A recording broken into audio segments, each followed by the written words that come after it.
Content marketing has taken off. It's consistently being talked about. It's consistently driving results. It's going nowhere anytime soon.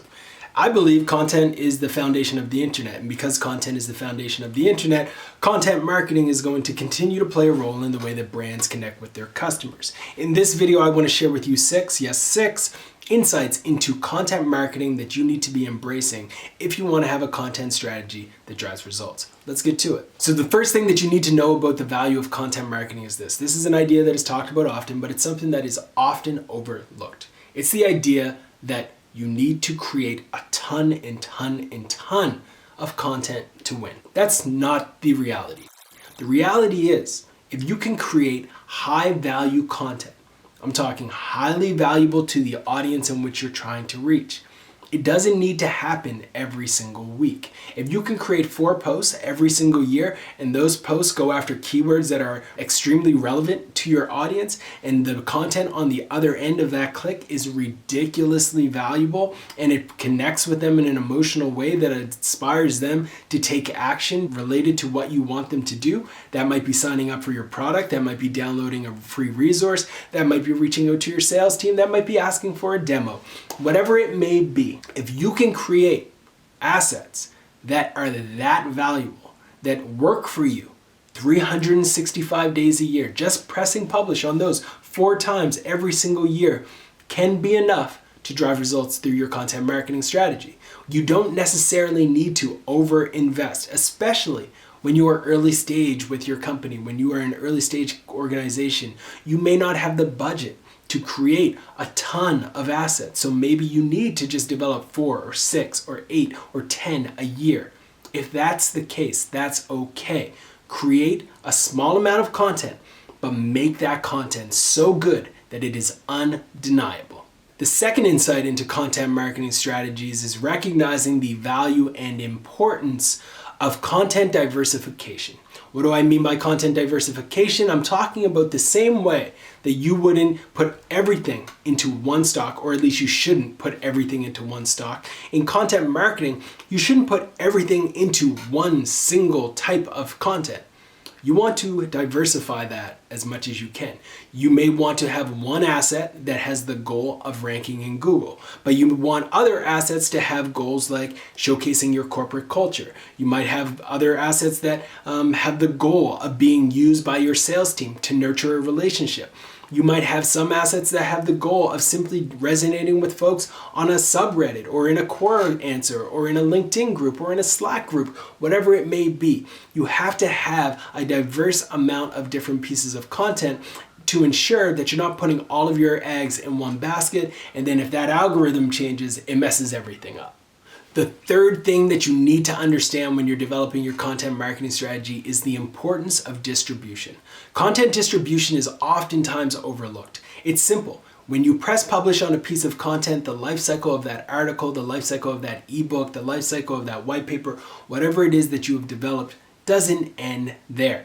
You want to distribute that asset as much as possible. In the description below, you will find a link, and that link has a list of more than 100 different ways that you can distribute your content. Why is it important to distribute your content? It's important because there's more competition than ever before. Not only that, the algorithms on Facebook, Twitter, LinkedIn, etc. are changing all the time, so you don't know which channel is going to limit your ability to reach your audience. So diversify that, right? Like diversify the ways in which you are spreading your content and try to think creatively around how you can get the best ROI for your content. Can you press publish on a piece of content that can then be shared on Reddit, that can be then shared on LinkedIn, that can then be republished as an entire article on Medium? You want to distribute your content effectively and strategically. The fourth thing that you need to understand around content marketing, especially if you're in B2B, is how different pieces of content will resonate with your audience when they are at different stages of their buying journey. Somebody who may never have heard of your solution or even your industry industry might be typing something that has nothing to do with your product at all. If you have content that informs them on that space, you then have an opportunity to educate them further on how your solution is kind of loosely connected to their space or their problem. Or maybe you can introduce them to more content that is relevant to your industry and then move them further along in your funnel so they are more likely to buy down the road. That's what you want to be thinking about. You want to map the entire journey that your buyers take. And the only way to do this is to actually have discovery sessions with them, to talk to them, to really spend time thinking about what they do before they make a decision. And then you map out what type of questions are they asking at the beginning? What type of questions are they asking when they're in that stage where they're very close to buying? You want to have content that your sales team can use. You want to have content on your website that you're able to rank for in Google when they're asking certain questions. You want to have content that their team members can use to help them facilitate the sale. You want to have content for every single step of the buying journey that can assist with the facilitation and acceleration of that buyer to getting them to say, yes, I want this, I want to swipe my credit card, I want to buy this. And then you want even more content to keep them talking about your brand, about your service, about your solution, so they can get other people into that same buyer's journey all over again. The fifth thing that you need to consider when it comes to your content marketing strategy is ensuring that you actually have goals identified and in place that will drive results for your business. A lot of times people create a content marketing strategy and all they talk about is we need to generate more traffic. We need to generate more backlinks. We need to generate more buzz. We need to generate more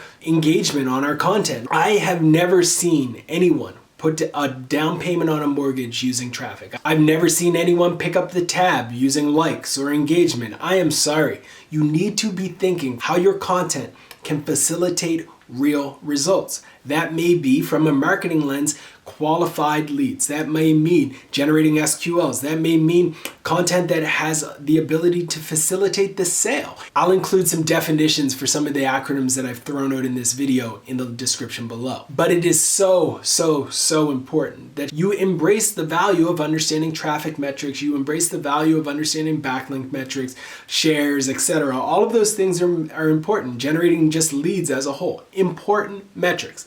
But what are the business goals that come out of this? And how can you measure whether or not the content that you're developing is having an impact on some of those business results? And the sixth thing that I want you to understand when it comes to content marketing is the importance and value of not just distribution, not just understanding the buyer's journey, not just the importance of creating quality content, but I want you to also understand that one piece of content doesn't have to end with one piece of content. What do I mean by that? You can repurpose and remix your content into multiple assets. For example, if you write a great blog post, let's say you created a list with 5 different sections. Each of those sections could be a status update on LinkedIn. Each of those sections could be an email that you send out to your newsletter. Each of those sections could be turned into a presentation as a PDF, which is uploaded to LinkedIn, that may also be uploaded to Instagram in a carousel format. Do not assume that one asset that you have developed needs to rest on its own as what it was originally intended to be. Can it turn into a video? Can it turn into a podcast? Can it turn into a Twitter storm? What else can you remix that piece of content into to ensure that you're getting the best ROI and bang for your buck for every single asset that you've developed? Those are just some of the insights that I believe more marketers need to be considering when they're developing content marketing strategies and content marketing plans for their brand. I hope you take this video, I hope you share it with your team, and I hope you can take value out of it that can drive meaningful and measurable results for your business. As always, I'm Ross Simmonds. I really hope you enjoyed this video. If you want to have a conversation with me, drop a comment below. You can always also find me at rossimmonds.com, the only place where I'm constantly delivering content that will help people generate more leads and as a result, live more life. Thanks for checking out this video. I will see you next time.